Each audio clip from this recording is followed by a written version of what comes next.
জাহাঙ্গীরনগর বিশ্ববিদ্যালয় কেন্দ্রীয় শিক্ষার্থী সংসদ ও হল সংসদের মনোনয়নপত্র উত্তোলন ও জমাদানের শেষ দিন আজ।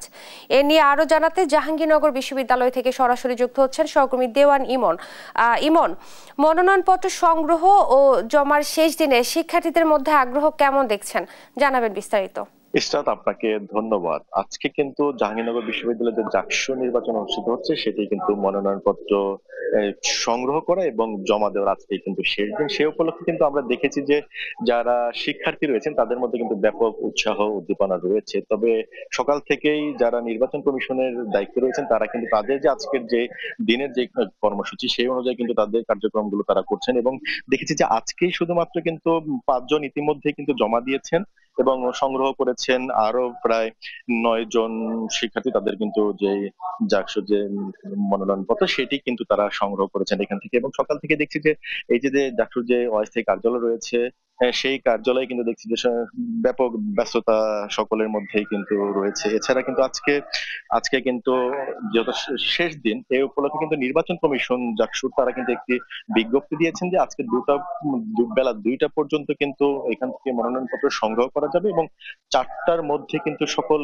সেই মনোনয়ন ফর্ম কিন্তু এখানে জমা দিতে পারবেন। এরপরে কিন্তু আর জমা বা যে সংগ্রহের যে বিষয়টি সেটি কিন্তু আর সেটা কিন্তু করার কিন্তু সুযোগ কিন্তু নেই। এর আগে কিন্তু যেমনটি জানেন যে বিশ্ববিদ্যালয়ে যে শিক্ষার্থীদের যে সমস্ত বকেয়া পরিশোধ করে তারপরে কিন্তু এখান থেকে মনোনয়ন ফর্ম সংগ্রহ করতে হয়। সেই উপলক্ষে কিন্তু শিক্ষার্থীরা তারা দাবি জানিয়েছিলেন যে সময় কিছুটা বৃদ্ধি করার জন্য এবং সেই অনুযায়ী কিন্তু নির্বাচন কমিশন একটি সভা করেন। সেই সভাতে সিদ্ধান্ত হয় যে একদিন সময় কিন্তু তাদেরকে বৃদ্ধি করা হবে। সেই মোতাবেক কিন্তু আজকের যেই দিনটি এটি কিন্তু যে সময় যে বাড়ানো হয়েছিল সেই দিনটি এবং আজকে সেই কার্যক্রমগুলোই কিন্তু চলছে। এর আগে কিন্তু এর আগের 2 দিনে কিন্তু আমরা দেখেছি যে 87 জন কিন্তু যেটা কেন্দ্রীয় কেন্দ্রীয় শিক্ষার্থী সংসদ সেজন্য কিন্তু তারা মনোনয়ন ফর্ম সংগ্রহ করেছেন। এছাড়া হল সংসদের জন্য কিন্তু আরো 241 জন কিন্তু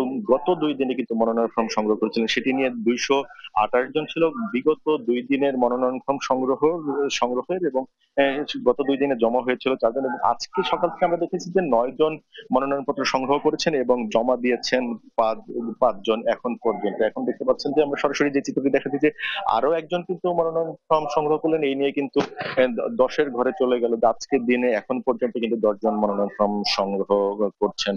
সেই চিত্রটি আমরা দেখানোর চেষ্টা করছি। আমরা শিক্ষার্থীদের সাথে কথা বলেছিলাম, তারা যেমনটি বলছেন যে কিছু ত্রুটি রয়েছে, কিছু আপত্তি রয়েছে শিক্ষার্থীদের এখনো পর্যন্ত। যে জাহাঙ্গীরনগর বিশ্ববিদ্যালয়ে যেই নির্বাচনটি অনুষ্ঠিত হচ্ছে সেখানে নিষিদ্ধ ঘোষিত ছাত্রলীগ এবং যাদের ছাত্রত্ব শেষ হয়েছে এবং যারা শিক্ষা শেষ করে যে সমস্ত শিক্ষার্থীরা এখন বিদেশে অবস্থান করছে তাদেরও কিন্তু এই যে চূড়ান্ত যে ভোটার তালিকাটি রয়েছে 11,919 জন, সেই তালিকায় কিন্তু তাদের নাম রয়েছে। এটা নিয়ে কিন্তু শিক্ষার্থীদের মধ্যে কিন্তু তারা কিন্তু একটি প্রতিক্রিয়া জানিয়েছে। তবে আমরা যারা নির্বাচন কমিশন রয়েছে তাদের সাথে কথা বলছিলাম, তারা আমাদেরকে জানিয়েছেন যে ধরনের এত বড় একটি আয়োজন আর যেহেতু 33 বছর পরে জাকসু নির্বাচনটি অনুষ্ঠিত হতে যাচ্ছে, এখানে ছোটখাটো কিছু ত্রুটি তাদের রয়েছে এবং সেগুলো কিন্তু তারা সময়ের আগে অর্থাৎ এই যে নির্বাচন যে অনুষ্ঠিত হবে 11 সেপ্টেম্বর তার আগে কিন্তু তাদের যে কার্যক্রমগুলো সেগুলো তারা সংশোধন করে নেবেন। এছাড়া অন্যান্য যে বিষয়গুলো রয়েছে সবকিছু কিন্তু স্বাভাবিক গতিতেই কিন্তু এগিয়ে নিচ্ছেন নির্বাচন কমিশন। আমরা নির্বাচন কমিশন এবং বিশ্ববিদ্যালয়ের যারা প্রশাসন রয়েছে তাদের কাছে প্রশ্ন করেছিলাম যে যেহেতু নির্বাচনের দিনক্ষণ ঘনিয়ে আসছে, বিশ্ববিদ্যালয়ের যে সার্বিক যে নিরাপত্তার বিষয়গুলো সেটি কিভাবে তারা সাজাচ্ছেন বা কিভাবে তারা সেটি নিয়ন্ত্রণ করবেন। বিশ্ববিদ্যালয়ের প্রক্টর যেটি আমাদেরকে জানিয়েছেন এবং এই নির্বাচনের যিনি সদস্য সচিব তিনি আমাদেরকে যেমনটি জানিয়েছেন যে এই বিশ্ববিদ্যালয়ে কিন্তু জাকসু নির্বাচন উপলক্ষে কিন্তু তারা সেনাবাহিনীর যে স্ট্রাইকিং ফোর্স নির্বাচনের দিন কিন্তু তারা কিন্তু সেটি এই বিশ্ববিদ্যালয়ে কিন্তু মোতায়েন রাখবেন। ইসরাত।